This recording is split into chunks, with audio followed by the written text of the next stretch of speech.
मैं भारत सरकार से मांग करता हूं कि उक्त राशि को शीघ्रता से राजफेड राजस्थान को जारी करे ताकि किसानों द्वारा समर्थन मूल्य पर उपज बेची गई उसका भुगतान उन्हें मिल सके।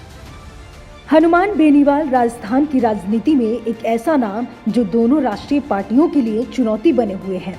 अभी तो बेशक हनुमान बीजेपी के सहयोगी के रूप में बने हुए हैं, पर समय समय पर बीजेपी पर हमले भी करते रहते हैं। मैंने कहा मैं पार्टी बढ़ाऊंगा। जिस तरह वीर तेजाजी महाराज ने अपना वचन निभाया, मैं वीर तेजाजी का भक्त हूँ, अपना वचन निभाऊंगा और पार्टी बनाकर राजस्थान की जनता के बीच जाऊंगा। वही कांग्रेस पार्टी से तो हनुमान बेनीवाल का कुछ खास ही प्रेम लोगों को नजर आता है। कांग्रेस पार्टी के नेताओं पर हनुमान बेनीवाल लगातार हमले करते रहते हैं। राजस्थान की सियासत का एक बड़ा नाम बनकर उभरे हैं हनुमान बेनीवाल।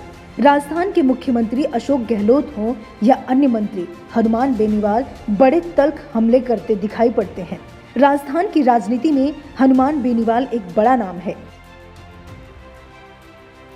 एक बड़े नेता के तौर पर खुद को हनुमान बेनीवाल स्थापित करने में सफल भी हुए हैं और यही कारण है कि हनुमान बेनीवाल बीजेपी और कांग्रेस दोनों के लिए राजस्थान में बड़ी चुनौती बने हुए हैं। वहीं अगर राजस्थान से बाहर की बात करें तो संसद के अंदर भी हनुमान बेनीवाल विपक्षियों पर किए गए जबरदस्त हमलों के लिए भी जाने जाते हैं।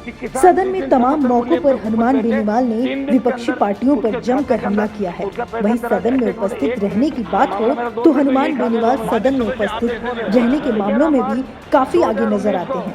हनुमान बेनीवाल की सदन में उपस्थिति लगभग 79 दिन रही है। हनुमान बेनीवाल की अटेंडेंस लगभग 87.78% रही है। हनुमान बेनीवाल की नेशनल रेटिंग 14 पर है।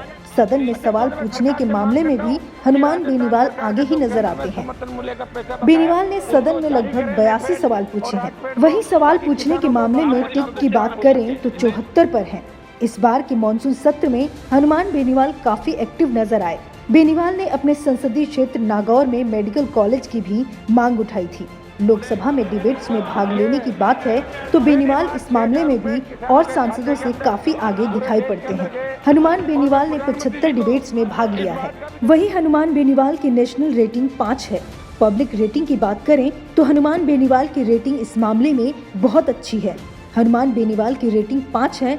वहीं हनुमान बेनीवाल की निजी और राजनीतिक जीवन की बात करें तो राजस्थान की राजनीति में बेनीवाल जाना पहचाना नाम है। हनुमान बेनीवाल का जन्म 2 मार्च 1972 को नागौर में हुआ था। हनुमान बेनीवाल के पिता भी राजनीति में सक्रिय रहे हैं। वहीं हनुमान बेनीवाल के राजनीतिक जीवन की बात करें तो साल 1993 में पहली बार राजस्थान कॉलेज जयपुर के अध्यक्ष बने थे। साल 1995 में हनुमान बेनीवाल राजस्थान लॉ कॉलेज के अध्यक्ष बने। 1997 में हनुमान बेनीवाल राजस्थान विश्वविद्यालय के अध्यक्ष चुने गए।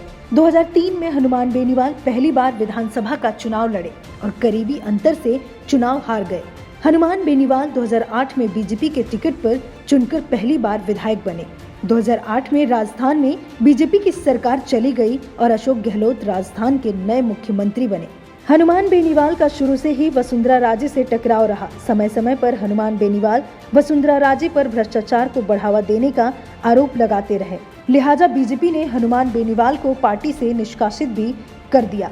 इस दौरान प्रदेश में सरकार कांग्रेस की थी और मुख्यमंत्री अशोक गहलोत थे। इसके बावजूद विधायक बेनीवाल ने अपने विधानसभा क्षेत्र में खूब विकास कार्य करवाए। किसानों से जुड़े हर मुद्दे पर वो सरकार के सामने खड़े हो गए, जिससे उनकी लोकप्रियता बढ़ती गई। साल 2013 में निर्दलीय के रूप में चुनावी ताल ठोक दी और जीत हासिल की। इसके बाद बेनीवाल ने जिस तरह भाजपा और कांग्रेस का विरोध किया, इस दौरान उन्हें लोग पसंद करने लगे। खासकर युवाओं में बेनीवाल ज्यादा लोकप्रिय हुए। किसान व युवा की बात करने वाले बेनीवाल हर उस कार्यक्रम, आंदोलन एवं सम्मेलनों में शामिल हुए जो सरकार के खिलाफ थे या किसानों एवं युवाओं से जुड़े हुए थे, फिर चाहे वे किसी भी जाति या वर्ग से संबंधित क्यों न हो। भाजपा से अलग हुए हनुमान बेनीवाल ने विधानसभा चुनाव 2018 से पहले राजस्थान में जहां तीसरे मोर्चे के रूप में अपनी अलग पार्टी राष्ट्रीय लोकतांत्रिक पार्टी का गठन किया, साथ ही 58 विधानसभा सीटों पर अपने प्रत्याशियों को चुनावी मैदान में उतारा और 3 विधानसभा सीटों को जीतकर अपनी मौजूदगी राजस्थान में दर्ज करवाई। पार्टी के गठन के बाद रालोपा का चुनाव चिन्ह बोतल बना। वर्ष 2018 के विधानसभा चुनाव के परिणाम आने के बाद जाट बेल्ट में भाजपा कमजोर साबित हुई। कई जगह विधायक हनुमान बेनीवाल की राष्ट्रीय लोकतांत्रिक पार्टी ने भाजपा को चुनाव हराने का काम किया। भाजपा 2019 के लोकसभा चुनाव में ऐसा कोई रिस्क नहीं लेना चाहती थी। यही वजह है कि जाट बाहुल्य 4 लोकसभा सीट पर कमजोर दिख रही भाजपा को रालोपा से गठबंधन कर एक सीट छोड़ना फायदे का सौदा नजर आया। इसके बाद भाजपा ने हनुमान बेनीवाल से गठबंधन का हाथ बढ़ाया। 2019 के आम चुनाव से पहले भाजपा ने करीब 1 माह पहले हनुमान बेनीवाल से संपर्क किया। भाजपा के राष्ट्रीय अध्यक्ष अमित शाह रालोपा का भाजपा में विलय चाहते थे।